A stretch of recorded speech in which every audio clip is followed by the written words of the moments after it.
प्रभु यीशु मसीह के सामर्थी नाम में हम मांगते हैं। जोर से हालेलुया बोलो एक बार फिर से, जोर से तारीफ करो आज के दिन के लिए जोर से। मेरा विश्वास है कि जो वचन आप सुनेंगे वो आपको आज नया लेवल देगा, आपकी स्पिरिट के लिए, आपके जीवन के लिए। आमीन। क्योंकि जब भी आपकी आत्मा ब्लेस होती तभी शारीरिक ब्लेसिंग्स भी आपको फॉलो करती।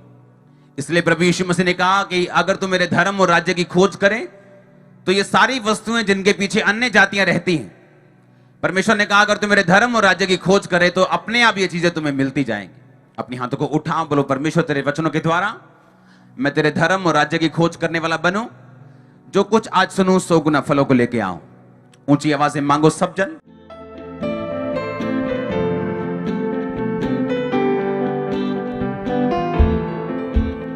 प्रभु यीशु मसीह के सामर्थी नाम में हम मांगते हैं। यशायाह 9 उसकी 6 आयत, क्योंकि हमारे लिए एक बालक उत्पन्न हुआ और हमें एक पुत्र दिया गया है और प्रभुता उसके कांधे पर होगी और उसका नाम अद्भुत युक्ति करने वाला, पराक्रमी परमेश्वर, अनंत काल का पिता और शांति का राजकुमार रखा जाएगा। सब बोलो आमीन। ये जो वचन आप पढ़ रहे हो यीशु मसीह के जन्म लेने से 700 साल पहले यशायाह भविष्यद्वक्ता के द्वारा यह बोला गया था। यीशु मसीह के जन्म से 700 साल पहले कि हमारे लिए एक बालक उत्पन्न हुआ, हमें एक पुत्र दिया गया और प्रभुता उसके कांधे पर होगी और उसका नाम अद्भुत युक्ति करने वाला, पराक्रमी परमेश्वर, अनंत काल का पिता और शांति का राजकुमार रखा जाएगा। हाँ, उसकी प्रभुता सर्वदा बढ़ती रहेगी, उसकी शांति का अंत ना होगा। इसलिए वह उसको दाऊद की राज गद्दी पर इस समय से लेकर सर्वदा के लिए न्याय और धर्म के द्वारा स्थिर किए और संभाले रहेगा। सेनाओं की यहोवा की धुन के द्वारा यह हो जाएगा। उसकी प्रभुता सर्वदा बढ़ती रहेगी। इसका मतलब जिसके बारे में बात की जा रही थी यह कोई इंसान नहीं हो सकता, क्योंकि कोई भी इंसान ऐसा नहीं है जिसकी प्रभुता, जिसका राज्य हमेशा बढ़ता रहे, क्योंकि एक दिन उसको धरती छोड़ के जाना पड़ता है। उसकी शांति का अंत ना होगा। इसका मतलब ये कोई शांति का अंत ना होगा, इसका मतलब ये कोई इंसान की बात नहीं हो रही, क्योंकि एक इंसान की भी शांति का अंत होता है जब वो इस दुनिया को छोड़ के चला जाता है। परमेश्वर ने कहा वो सर्वदा के लिए न्याय और धर्म के द्वारा स्थिर किए और संभाले रहेगा। प्रभुता उसके कांधे पर होगी, वो अद्भुत युक्ति करने वाला, पराक्रमी परमेश्वर, अनंत काल का पिता और शांति का राजकुमार उसका नाम रखा जाएगा। उसका नाम क्या रखा जाएगा? शांति का राजकुमार। उसका नाम क्या रखा जाएगा? अनंत काल का परमेश्वर। उसका नाम क्या रखा जाएगा? अद्भुत युक्ति करने वाला, पराक्रमी परमेश्वर। यीशु मसीह के पास आने के बाद अगर आप वचनों को नहीं जानते कि वचन में क्या लिखा है, तो उसी के कारण शैतान हमें भरमाने की कोशिश करता है। और इसीलिए आपको वचन बताया गया था कि सच्चाई से अपनी क्या कसनी है। कौन सी कमर?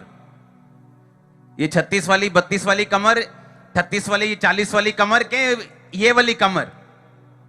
हां, ये कमर। और किससे कसनी है? और सच्चाई क्या है? परमेश्वर का। उसने कहा सच्चाई से अपनी कमर कस, ताकि शैतान जब तेरे इसी बुद्धि में, इसी दिमाग में अटैक करने के लिए सवालों के साथ, अविश्वास के साथ, व्यभिचार के साथ, पाप के साथ आए, तेरे दिमाग में इतना वचन हो तो उसका सामना कर सके। जब भर्ती होती है सिपाही की तो उसको बताया जाता है कि अपने सीनियर का तू हुक्म मानेगा। अगर तेरा सीनियर बोलेगा कि तू 10 की तुम्हारी स्ट्रेंथ है और तुमने 100 के साथ लड़ना है तो तुम मना नहीं कर सकते। अगर तुम लोग 15 और तुम्हारे फौजी सीनियर ने कह दिया कि तुम जाओगे और तुम 15 लड़ोगे 100 के साथ, तो वो मना नहीं कर सकता, नहीं तो उसका कोर्ट मार्शल हो जाता है। हाँ या ना? और बाइबल कहती परमेश्वर का नाम रखा गया अद्भुत युक्ति करने वाला परमेश्वर।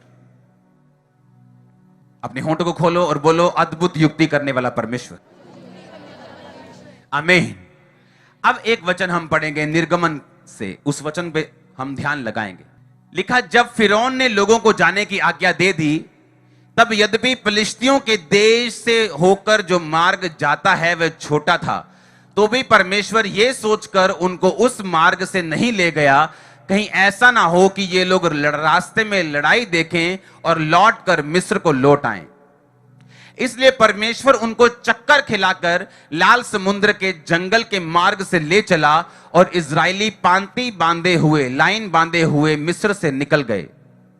और मूसा यूसुफ की हड्डियों को साथ लेता गया, क्योंकि यूसुफ ने इजरायलियों से यह कहकर परमेश्वर निश्चय तुम्हारी सुधि लेगा, उनको इस विषय की शपथ, दृढ़ शपथ खिलाई थी कि वे उसकी हड्डियों को अपने साथ यहां से ले जाएंगे। फिर उन्होंने सुक्कोत से कूच करके जंगल की छोर पर एताम में डेरा किया, और यहोवा उन्हें दिन को मार्ग दिखाने के लिए बादल के खंबे से और रात को उजाला देने के लिए आग के खंबे में से होकर उनके आगे आगे चला करता था, जिससे वो रात और दिन दोनों में चल सके। ऊंची आवाज बोलो आमीन। उन्होंने ना तो बादल के खंबे को दिन में, ना ही आग के खंबे को रात में लोगों के आगे से हटाया। अगर आप ध्यान से पढ़ें तो बाइबल कहती है जब परमेश्वर इजरायलियों को मिस्र से निकाल के ले आया, रात को जब प्रभु भोज लिया और सारे छूट गए और सब निकलने लगे, बाइबल कहती है परमेश्वर ने कहा यह मार्ग जो पलिश्तियों के देश से होकर जाता है, यह छोटा है। यह रास्ता क्या है? यानी सामने कनान देश था, कुछ ही पैदल कुछ ही घंटों का रास्ता, पैदल 3 दिन का मार्ग लिखा बाइबल में, पैदल। लेकिन बाइबल कहती, परमेश्वर ने कहा मैं जानबूझ के इनको छोटे रास्ते से लेकर नहीं जाऊं। और बाइबल कहती परमेश्वर लंबे रास्ते से ले गया। आगे आयत में लिखा कि परमेश्वर उनको चक्कर खिलाकर, बोलो चक्कर खिलाकर। ये चक्कर किसने डाला? शैतान ने। किसने डाला? कई बार आप फ्रस्ट्रेट हो जाते हैं परमेश्वर से, आप खींच जाते हैं खुदाबंद से कि प्रभु ये देख सामने रास्ता है, ये देख अगर ये वीजा लग गया, ये देख अगर ये हीलिंग हो गई, ये देख अगर देख मेरी उम्र 40 हो गई, अगर मेरी शादी अभी हो जाए, ये देख कितनी बड़ी गवाही बनती। और इजरायली सोच रहे थे कि हमने तो सुना है ये कनान देश बिल्कुल साथ में है, हम अभी चलेंगे परसों चौथ पहुंच जाएंगे। लेकिन परमेश्वर ने उनके दिल दिमागों पर कब्जा किया, 20 लाख लोगों के दिमाग पे कब्जा किया और उनको जंगल के मार्ग से ले गया। किसी के दिमाग में नहीं आया कि हम गलत रास्ते जा रहे हैं, किसी का नेविगेशन काम नहीं किया। बड़े बुजुर्ग थे वहां पे, बड़े सियाने लोग थे, किसी की सियानत काम नहीं की, क्योंकि परमेश्वर ने उनके दिल, उनके दिमाग, उनके सर्कमस्टेंसेस के ऊपर कब्जा कर लिया था। जिस दिन आप परमेश्वर को अपना जीवन देते हैं और पूरी तरह से तन मन से आप प्रभु के हो जाते हैं, आप पाप छोड़ देते हैं, बपतिस्मा लेते हैं, खुदाबंद के साथ प्योरली, साफ और शुद्ध दिल से आप चलना शुरू करते हैं।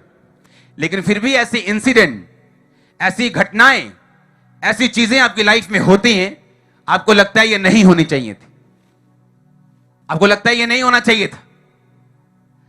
अगर परमेश्वर ऐसा कर देता तो क्या जाता?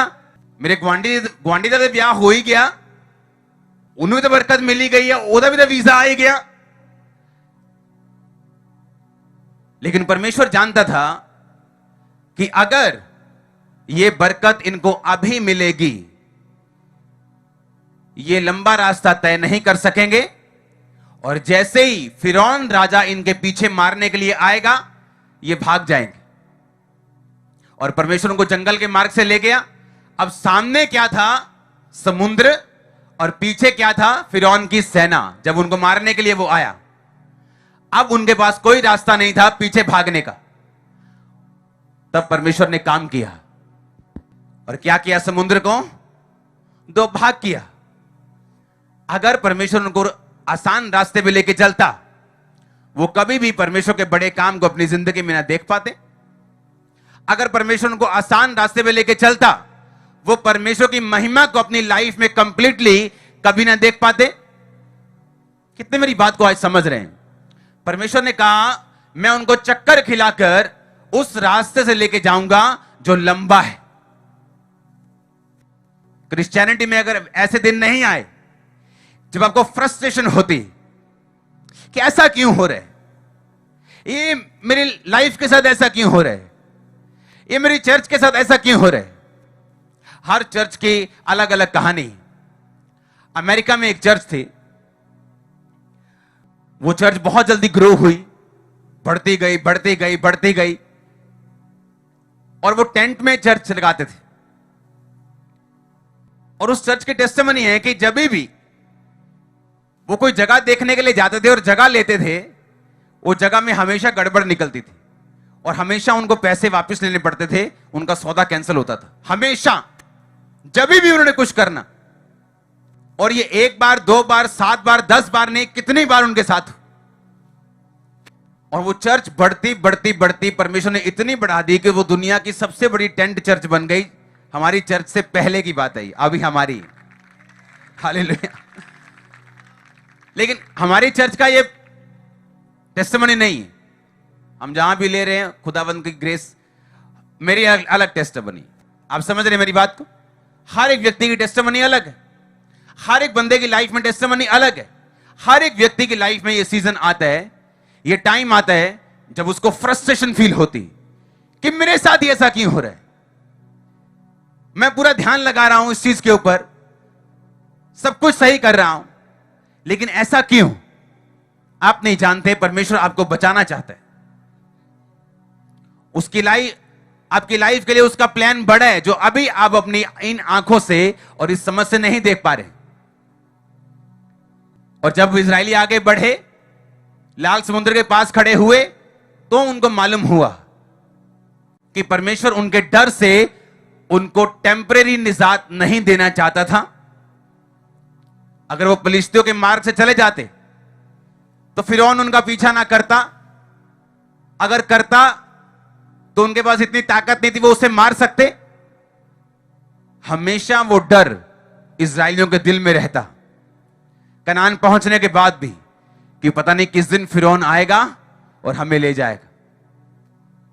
हम बरकत तो ले रहे हैं, खुदावंद तो हमारे साथ है, पर पता नहीं किस दिन फिरौन आएगा और हमें ले जाएगा। वो हमेशा डर में जीते। पर बाइबल कहती है उनके डर से सदा की निजात दिलवाने के लिए परमेश्वर उनको चक्कर खिला के लेके गया, लेकिन वो फ्रस्ट्रेशन वाला टाइम था। लेकिन परमेश्वर पे भरोसा किया, लाल समुद्र सामने आया, लाल समुद्र दो भाग किया।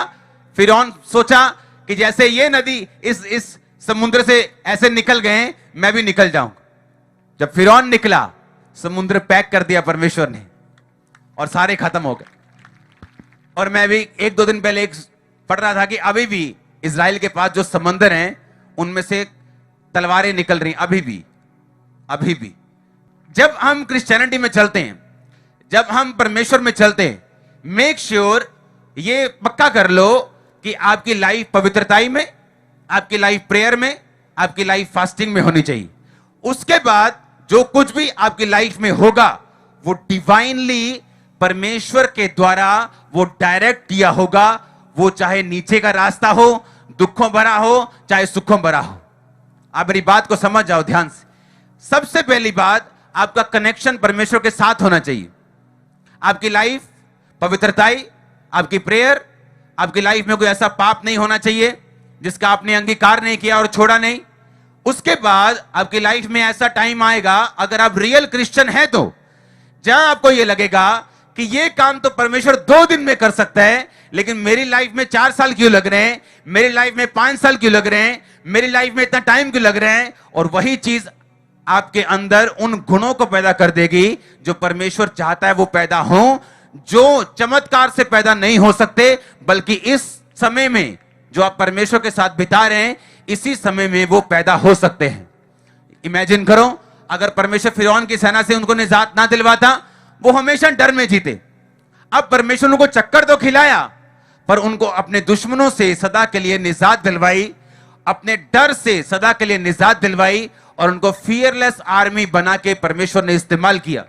आप जब भी परमेश्वर में चलते हैं, आप खुदाबंद में चलते हैं, ऐसी घटनाएं आपकी लाइफ में होंगी जहां आपको लगेगा कि परमेश्वर ऐसा भी तो कर सकता है, मेरी लाइफ में ऐसा भी तो कर सकता है, मेरी जिंदगी में मेरे पति को वो 1 मिनट में छू सकते हैं, वो तो मेरी पत्नी को ऐसे छू सकते हैं, मेरे फाइनेंस को ऐसे छू सकते हैं, मेरे घर वालों को ऐसे छू के अभी मुझे निजात दिलवा सकते हैं। लेकिन परमेश्वर की प्लानिंग आपकी प्लानिंग से अलग है। इसीलिए बाइबल में लिखा है, तेरी योजनाएं और उसकी योजनाओं में जमीन और आसमान का फर्क है। तेरी सोच और उसकी सोच में जमीन और आसमान का फर्क है। जब परमेश्वर आपकी लाइफ में काम करेगा, वो ऐसे परमानेंट ब्लेसिंग्स और तरीकों के साथ काम करेगा कि आप लॉन्ग टाइम ब्लेस होकर चल सके, आप टेम्परेरी ब्लेसिंग ना लें। आप समझ रहे मेरी बातों के नहीं? हाँ, समझ रहे कि नहीं? क्यों परमेश्वर ऐसा करेगा? अगर उसने सारी ब्लेसिंग किसके लिए बनी? आपके लिए बनी कि अन्य जातियों के लिए बनी कि पापियों के लिए बनी? बोलो, कि पापियों के लिए बनी कि धर्मी सफर करे और पापी एंजॉय करे? ऐसा है क्या? ब्लेसिंग्स आपके लिए बनी, लेकिन परमेश्वर ऐसी ब्लेसिंग आपको नहीं देना चाहता जो आप ही का नुकसान कर दे। आप अपने बच्चों को गाड़ी चलाने के लिए नहीं देंगे अगर उनको चलानी नहीं आती। वो जितना मर्जी उनको पसंद करते हो, जितना मर्जी रोएं चिल्लाएं, लेकिन आप उनको वो चीज नहीं दोगे जो वो हैंडल नहीं कर सकते। आप वेट करोगे। बालक जब तक, वारिस जब तक बालक है, लिखा यद्यपि सभी वस्तुओं का स्वामी है, पर उसमें और नौकर में कोई भी फर्क नहीं, क्योंकि जब तक वो बालिग नहीं होता, पिता के ठहराए हुए संरक्षकों यानी पिता के ठहराए हुए नौकरों और सुरक्षा करने वालों के वो अधीन में रहता है। अब एक बालक जो बालिग नहीं हुआ, वो भी उसी घर में खाता है जैसे नौकर खाता है। कपड़े नौकर भी पहनता है, उसका बेटा भी पहनता है। नौकर तिजोरी नहीं खोल सकता, उसका बेटा भी नहीं खोल सकता। नौकर की प्रॉपर्टी पे कोई अधिकार नहीं, उसके बेटे का भी कोई अधिकार नहीं, वो बालिग नहीं। कहा तुम में और नौकर में कोई फर्क नहीं अगर तुम बालिग नहीं हुए। और आत्मा में ऐसा हो सकता है कि आप 40 साल चर्च जाएं, पर आत्मा में अभी भी आप छोटे बच्चे ही हो। ऐसा हो सकता है कि आप 20 साल से चर्च के मेंबर हो, लेकिन परमेश्वर की निगाह में अभी आप बालिग नहीं हो। परमेश्वर ने कहा एक छोटा लड़का उनकी अगुवाई करेगा। पता है क्यों? क्योंकि आत्मा में जो मैच्योरिटी है, वो उम्र का उससे कोई लेना देना नहीं, वो समझ से लेना देना है, जितनी आप परमेश्वर की समझ रखते हैं। पतरस 47 साल का था जब परमेश्वर 30 साल के थे, और परमेश्वर को मालूम था कि मछलियां कहां हैं। पतरस खुद मछुआरा होके भी अंधों की तरह घूम रहा था वहां पे, कि सारी रात मेहनत की, कोई मछली नहीं आई। और परमेश्वर कहता है नहीं, जहां मैं बताऊंगा तू बताएगा। तू तो कारपेंटर है परमेश्वर, हां तू ये बता कि दरवाजा अच्छा कैसे बनता है, सलीब अच्छी कैसे बनती है, घर कैसे अच्छा बनाना है, मछली कहां मिलेगी मैं बताऊंगा। परमेश्वर ने कहा जा और गहराई में जाल डाल, और इतनी मछलियां आई कि जाल फटने लगे। दूसरों को बुलाया, उनके फटने लगे। ऐसा आपके साथ होने वाला ओवरफ्लो ब्लेसिंग्स यीशु मसीह के नाम।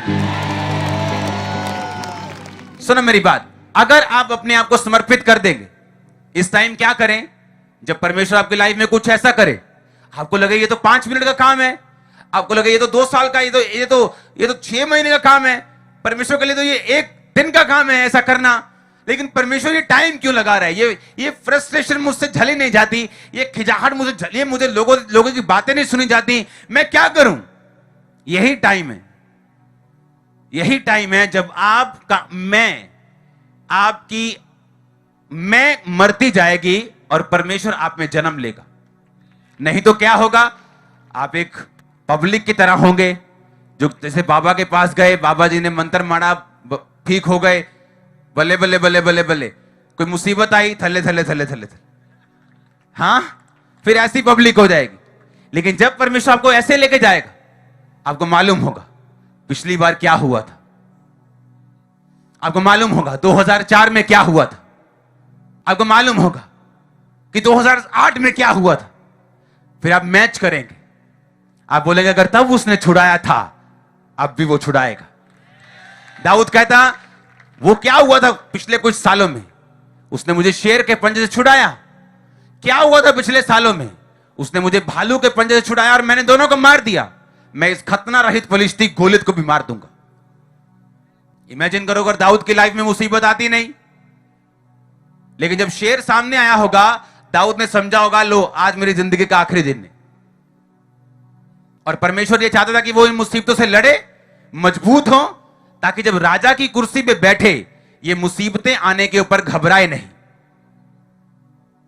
मैंने ऐसी मीटिंग्स देखी हैं अपनी, जहां लोग इकट्ठे हो गए, मारने को दौड़ रहे, मारने को। ऐसी मीटिंग्स देखी अपनी, जब क्रिश्चियनिटी बहुत कम परसेंटेज में थी। जिसने तब का विरोध देखा है, आज का कुछ नहीं है उसके सामने। ये इंटरनेट पे 2-4 कुछ नहीं, ये जीरो है। और सोचो अगर तब परमेश्वर ऐसा ना करता तो आज घबराहट होती। हां, जब परमेश्वर आपकी लाइफ में काम करता है, वो आपके फ्यूचर को देख के करता है। अपनी हाथों को उठा के बोलो, थैंक यू जीसस। मैं हर वो चीज जो तू मेरी लाइफ में कर रहा है, उसे स्वीकार करता हूं अगर वो तेरी ओर से है। आज मुझे बुद्धि दे, मुझे सामर्थ्य दे कि मैं तेरे रास्तों पे चल सकूं पूरी तरह से समर्पित होके, ताकि तू मुझे बना सके डर रहित, ताकि तू मुझे खड़ा कर सके अपने कामों के लिए। जोर से आमीन बोलो और तारीफ करो खुदावंद। हालेलुया। आप समझ रहे मेरी बातों को? जब परमेश्वर आपको बनाने लगता है, वो आपका आज नहीं देखता, वो आपका आज का कंफर्ट नहीं देखता, आपके आज के आंसू नहीं देखता। वो कितने भी जेन्युइन क्यों ना हो, कितने भी जेन्युइन क्यों ना हो, वो कितने भी सच्चे क्यों ना हो, वो आपके आज के आंसू नहीं देखता। अगर उसकी सोच आपके लिए फ्यूचर में बहुत ज्यादा बड़ी है, तो मैं आपके परिवारों को मसीह में बपतिस्मा लेते हुए देख रहा हूं, और मैं आपके वंश को बपतिस्मा लेते हुए देख रहा हूं। आप समझ रहे मेरी बात को? मेरे पास 10,000 कारण थे परमेश्वर को यह बताने के लिए कि जो तू कर रहा है वो गलत है, जो मैं सोच रहा हूं वो सही है। 2008 में 7 में कि तू जो सोच रहा है वो सही नहीं। देख, अगर इस तरीके से काम हो तो कितना अच्छा हो। और मुझे लगता कि मैं सही हूं, मैं सही कह रहा हूं। वो समय फ्रस्ट्रेशन वाला होता था, खिजाहट वाला, आंसुओं वाला। 2006 में 5 में शायद 5 में, हां, मैंने नाराज हो जाना प्रभु से, जाओ मैं प्रार्थना नहीं करनी। 3 दिन प्रार्थना नहीं की, चौथे दिन माफिया मांग मांग के फिर करनी पड़ती थी जब शैतान अटैक करता था। इस तरह से मैं समझाऊं, प्रभु से नाराज होके, उसके साथ बहस करके, फिर नाराज होके, फिर बहस करके, फिर देख लिया कुछ नहीं बनता, मुझे ही झुकना पड़ता है। अगर बनना ही है कुछ नहीं, उसने अपनी मर्जी से ही करना है, तो क्यों फालतू टाइम वेस्ट करूं मैं नाराज होके? और यह चीज समझने के लिए मुझे सालों लगे हैं, महीनों नहीं। क्या? सालों, ईयर्स लगे हैं मेरे को यह चीज समझने के लिए कि नाराज होने से कोई फायदा नहीं होगा, प्रार्थना रोकने से कोई फायदा नहीं होगा। मुझे इसी लाइन पर आना पड़ेगा। आमीन।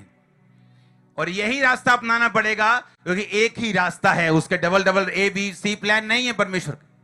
उसका एक ही प्लान है, वहीं जाना पड़ेगा, वही ब्लेसिंग है, वही सब कुछ। हालेलुया। आप प्रभु में चलते, कोई भी ऐसा चैलेंज जो दूसरों को बिल्कुल नहीं है, हो सकता है आपकी लाइफ में फाइनेंस एक चैलेंज हो, लेकिन आपके क्रिश्चियन पड़ोसी के पास वो चैलेंज नहीं है। आप बोलोगे ये भी तो है जिसके पास खुला पैसा आता है, उसका बाप भी काम करता है, भाई भी काम करता है, बहन भी काम करती, पैसा ही वैसा है, मैं ऐसा क्यों? मैं तो टाइट भी दे रहा हूं, मैं तो ये भी कर रहा हूं। लेकिन जो साथ वाला पड़ोसी है, वो ये सोच सकता है कि ये भाई कितना सेहतमंद है। हमारे तो कभी बहन जा रही है, कभी डॉक्टर के पास, कभी भाई जा रहा है, उसका चैलेंज अलग है, आपका चैलेंज अलग है। अपने अपने चैलेंजेस में, अपने अपनी चुनौतियों में परमेश्वर के साथ फेथफुल रह के इस टाइम में अगर बने रहेंगे, अड़े रहेंगे, खड़े रहेंगे, तो अपने दुश्मनों से, अपने डर से हम सदा के लिए निजात पाएंगे, जिस तरह इस्राएलियों ने पाई थी। परमेश्वर ने कहा, मैं इनको टेम्परेरी ब्लेसिंग नहीं देना चाहता हूं, टेम्परेरी मन का सुकून नहीं देना चाहता हूं कि तुम मिस्र से आ गए हो। मैं फिरौन का भी नाश करूंगा, मैं स्ट्रॉन्ग होल्ड का नाश करूंगा। वो आपकी लाइफ में, आपके परिवारों के जो वंश के श्राप चलते आ रहे हैं ना, वो उनका भी नाश करेगा सदा के लिए। आप पहले होंगे जो अपने वंश में से ब्लेस्ड होंगे। आप पहले होंगे जो जो शुगर के उस श्राप से आजाद होंगे अपने वंश से। आप पहले होंगे जो कैंसर के श्राप को तोड़ेंगे। आप पहले होंगे। आमीन ऊंचा तो ये आशीष आपकी है, मैंने कहा। और ये परमेश्वर का प्लान है आपके लिए। आमीन। वो नहीं चाहता जैसे आपके वंश ने प्रॉब्लम सही है आप सहें, पर याद रखो परमेश्वर के काम करने के तरीके में और हमारे में कितना फर्क है, जमीन और आसमान। हमारे लिए कोई काम सीधा हो सकता है कि परमेश्वर अगर तू ऐसा कर दे तो कितना अच्छा है।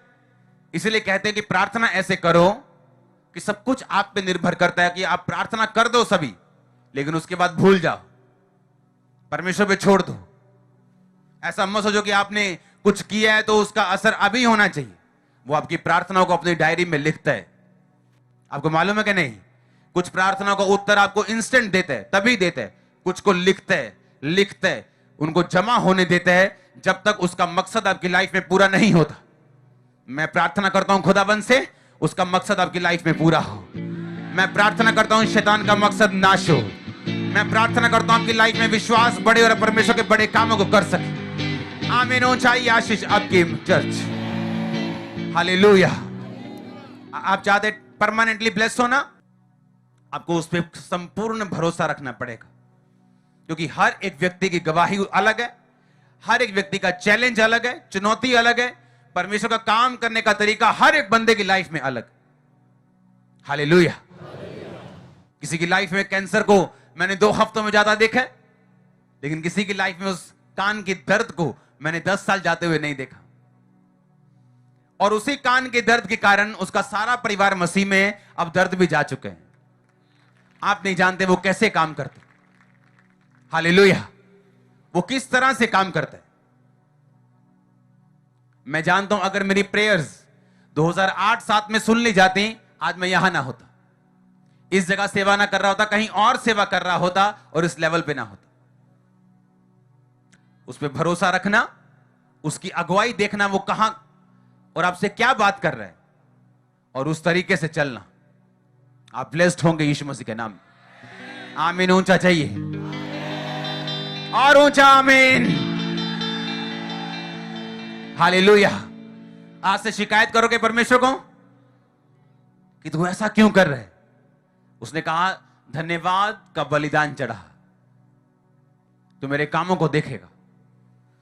Thanks giving, thanks giving. Problem सिर्फ शरीर है। शरीर आत्मा के विरोध में, आत्मा शरीर के विरोध में हर वक्त चलते हैं, ताकि जो तुम करना चाहते हो, बाइबल कहती, ना कर पाओ। हम क्या करना चाहते हैं? हम परमेश्वर की मर्जी चलना चाहते हैं। हम परमेश्वर के कामों को पूरा करना चाहते हैं। हम फ्रस्ट्रेशन में भी, खिजाहट में भी, उन टाइम पे भी हम परमेश्वर के साथ वफादार रहना चाहते हैं। हाँ या ना? लेकिन लिखा शरीर तुम्हें नहीं चाहता कि तुम इन वफादारी में रहो, और वो हर वक्त आत्मा के खिलाफ लड़ता है। बाइबल कहती है जवानी की अभिलाषाओं से भाग, पवित्रताई का पीछा कर, मेल मिलाप का पीछा कर। अगर ये बातें हम में रहेंगी तो आप इस बात को अपने दिमाग में बिठा के रखो। अगर प्रेयर लाइफ पूरी है, पवित्रताई की लाइफ में आप कंप्लीट हैं, आप सेफ हाथों में हैं। वो जो आपकी फिल्म डायरेक्ट कर रहा है ना, आपका डायरेक्टर, वो जीसस क्राइस्ट ने जिसको आपको हीरो लिया अपनी फिल्म में, आपकी फिल्म सुपर हिट होने वाली है। आप अपने डायरेक्टर पे बिलीव करते हैं, प्रोड्यूसर भी वही है, बिलीव करते हैं, हीरो आप हैं, हीरोइन आप हैं। आमीन। आप बिलीव करते हैं उसके ऊपर, बिलीव करो उसके ऊपर, उस पर बिलीव करो। कोई भी घटना आपकी लाइफ में ऐसी नहीं जो उसने डिजाइन नहीं की। और इसीलिए शैतान दिमाग में अविश्वास के साथ आता है, पाप के साथ आता है, व्यभिचार के साथ आता है, और सच्चाई से अगर कमर कसी हो, वचनों से कमर कसी हो। क्यों परमेश्वर ने कहा वचन को पढ़ने के लिए? जो घटना 2000 साल पहले मैं क्यों पढ़ूं, जो 4000 साल पहले क्यों पढ़ूं? ताकि मैं उन्हें पढ़ूं और अपनी जिंदगी के साथ मैच करूं। आमीन। मैं पढ़ूं और अपनी लाइफ के साथ क्या करूं? मैच करूं। कितने मेरी बातों को समझ रहे हैं? अपने पड़ोसी से बोलो धैर्य रख, धीरज रख, परमेश्वर की योजनाओं पे भरोसा रख। वो तेरा इलाज, परमानेंट करेगा, टेम्परेरी नहीं। तारीफ करो जोर से। आप बिलीव करते हो आपका बिजनेस खुदाबंद के हाथों में? आप बिलीव करते हो आपका फाइनेंस, आपकी लाइफ, आपका परिवार, आपकी सेहत परमेश्वर के हाथों में? जो आपका पार्ट है उसे पूरा करो। अगर हेल्थ चाहिए, रोज प्रेयर करो, रोज प्रेयर करो, बाकी सब कुछ परमेश्वर पे छोड़ दो। फाइनेंस चाहिए, अपना प्रेयर करो, पवित्रताई में रहो, बोवो, सब कुछ कंप्लीट करो, बाकी सब कुछ परमेश्वर पे छोड़ दो। वो कहता है किसी मजदूर की मजदूरी मत रखना और शाम तक उसकी मजदूरी को उसको दे देना, ऐसा ना हो कि वो मेरी दुहाई दे और तू पापी गिरा जाए। अगर वो किसी मजदूर की मजदूरी नहीं रखता तो बाइबल कहती वो तुम्हारी प्रार्थनाओं को, तुम्हारी मेहनत को तो तुम मसीह में करते हो, वो नहीं भूलता। अगर वो किसी की मजदूरी हमें कह रहे हैं कि तुम मत रखना, क्या हमारी मजदूरी वो रख लेगा? क्या हमारी प्रार्थना का उत्तर नहीं देगा? कड़क हो जाओ, अड़ जाओ और खड़े हो जाओ। आमीन। और आप ब्लेस्ड होंगे। आमीन। आप समझ रहे मेरी बातों को? नहीं, वो हमारे हिसाब से काम करे जरूरी नहीं, हमारी टाइमिंग के हिसाब से काम करे वो जरूरी नहीं। अगर दाऊद ऐसा करता कि जिस दिन शेर आया उसे मारने के लिए, घर में जाता और बोलता कि आज तो बाद मैंने नहीं जाना वहां पे काम करने के लिए, मेरे को शेर आ गया था मारने के लिए। उसने परमेश्वर पे भरोसा रखा, इसीलिए हर कोई ग्रेट लेवल तक नहीं पहुंचता। यीशु मसीह ने कहा अगर लोग वचनों पे चल लेंगे तो भी 3 लेवल पे आएंगे, 30 गुना, 60 गुना, 100 गुना। हर एक व्यक्ति टू मच ग्रेट लेवल पे नहीं पहुंचता। क्यों? उसके लिए फेथ चाहिए होता, विश्वास चाहिए होता कि अगर परमेश्वर ने मेरी ड्यूटी लगाई है इन भेड़ बकरे को चलाने की, शेर भी आ गया तो मैं हटूंगा नहीं, भालू भी आ गया तो मैं हटूंगा नहीं। वही उसकी ट्रेनिंग थी। वहीं उसने गोफन चलाना सीखा जिससे उसने गोलियत को मारा। वहीं उसके अंदर दिलेरी आई, वहीं परमेश्वर के वचन में भरोसा आया, वहीं पर उसने अकेलेपन में भी परमेश्वर की महिमा करनी सीखी, दुनिया से अलग रहा, पाप से अलग रहा। आप नहीं जानते परमेश्वर किस तरह से काम करता आपकी लाइफ में। अगर वो डर के भागता तो कभी भी गोलियत को मारने के लिए वो तैयार नहीं होता। 4 रिश्तेदार नाराज हो गए, चर्च ऑनलाइन सुनना शुरू कर दो। अब बाथरूम में कौन देख लेगा हम क्या देख रहे हैं? चर्च अटेंड करो, कोई प्रॉब्लम नहीं। रिश्तेदारों से फ्री हो गए, रिश्तेदार भी मान गए, परमेश्वर जी भी मान गए। और परमेश्वर कहता कोई बात नहीं, मेरे लिए रिश्तेदार पकड़ लिए, मुझे छोड़ दिया, तेरे रिश्तेदार भी तुझे एक दिन छोड़ जाएंगे। जो तू मेरे लिए छोड़ देगा तू पा लेगा, जो मेरे लिए पकड़ना चाहेगा मुझे छोड़ के, वो भी तू एक दिन गवा देगा। हालेलुया। परमेश्वर ने कहा, पतरस ने बड़ी डींग मारी प्रभु के सामने, कहता प्रभु आ वेख, ऐ सब कुछ छाड़ के तेरे पीछे हो गए, सानू की मिलेगा? परमेश्वर ने कहा एक भी ऐसा नहीं, नॉट इवन वन, जिसने मेरे लिए खेतों को छोड़ दिया हो, बच्चों को छोड़ दिया हो, भाइयों को छोड़ दिया हो और 100 गुना ना पाए। इसी धरती पर अगर घर छोड़े 100 गुना, लोग छोड़े 100 गुना। कुछ चंद लोग मैंने छोड़े थे। कितने बैठे हैं आज? हां, यहां से भी बाहर बैठे हैं, ऑनलाइन भी बैठे हैं। हां, अगर उन चंद लोगों को पकड़े रहता आज शायद वो भी मेरी लाइफ में ना होते। परमेश्वर ने चाहता आप भिखारी बने, आप भिखारियों जैसे सोच रखें, छोटी सोच रखें। वो आपको दलेर करना चाहता है, शेर और शेरनियों की तरह।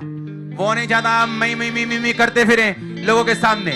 No no no no no, ऐसा पॉसिबल ही नहीं। अगर परमेश्वर का आत्मा आपके अंदर है, वो आपको बनाएगा, वो स्ट्रांग करेगा, आपको इतनी गवाहियां देगा कि आप मुंह खोल सको उनके सामने। मैं आपको सच कह रहा हूं, बने रहो, खड़े रहो। इतनी टेस्टिमनीज वो देगा कि जिनका मुंह आज आपके खिलाफ खुलता है, आपका मुंह जब खुलेगा वो शर्मिंदा होगा। ऐसा होता है, ऐसा होता है। लेकिन क्या आप परमेश्वर को मौका देंगे वो आपकी लाइफ में काम करे, या आप उसके सलाहकार बनना चाहेंगे? कुछ लोगों ने यीशु मसीह को गाड़ी में तो बिठा के रखा है, पर उसको स्टीयरिंग नहीं दिया, गाड़ी खुद ही चला रहे हैं। प्रभु तेनू नहीं पता, आजकल पता है साहब ना चली था थोड़ा, सारे नाल बिठा के, सारे दे नाल बना के। हाँ, और कोई कोई ऐसा है जिसने फुल स्टीयरिंग परमेश्वर को दिया है और पास में बैठा है, एंजॉय कर रहा है इस जर्नी को। हालेलुया। कैसे बनना चाहते हैं? आधे अधूरे क्रिश्चियन या पूरे क्रिश्चियन? अगर आधी अधूरी ब्लेसिंग नहीं चाहते, कभी ब्लेसिंग कभी कर्स नहीं चाहते। पूरी ब्लेसिंग चाहते हो और विदाउट कर्स चाहते हो तो आपको पूरे क्रिश्चियन बनना पड़ेगा। जोर से हालेलुया बोलो, जोर से। परमानेंट हल लेना है कि टेम्परेरी वाला, कि कच्चा हल लेना है, पक्का हल लेना है कि नहीं लेना। और परमेश्वर इसीलिए जब आपके विश्वास को परखता है, आपके बच्चे चमकने वाले, आपके विश्वास को परखता है, आपकी चर्च ब्लेस होगी। आपके विश्वास को परखता है, आपके फाइनेंस को वो बढ़ाएगा। और जब वो अपने तरीके से उसे बढ़ाएगा, उसे कम नहीं होने देगा, उस परिवार को वो टूटने नहीं देगा। कितने मेरी बात को समझ रहे हैं? आप फ्री हो गए कि नहीं? फिर सब ड्रामों से आजाद हुए कि नहीं? हां, अपने हाथों को उठा, बोलो मैं कभी कंप्लेंट ना करूंगा। फिर से ऊंची आवाज से बोलो, कभी शिकायत ना करूंगा। फिर से बोलो ऊंची आवाज में, कभी कंप्लेंट ना करूंगा। मैं उसके वायदों के ऊपर भरोसा रखूंगा, उसकी वाचा के ऊपर भरोसा रखूंगा। अपने घुटनों पे आओ, अपने माथों को मसा करो और फिर से इस लाइन को बोलो। हमारे YouTube चैनल को सब्सक्राइब करें ताकि आप परमेश्वर के गहरे वेदों को जान सकें कि कैसे आप परमेश्वर में बढ़ सकते हैं, कैसे आप दुष्ट आत्माओं से, नशों से, बीमारियों से और वंशों के श्रापों से आजाद हो सकते हैं।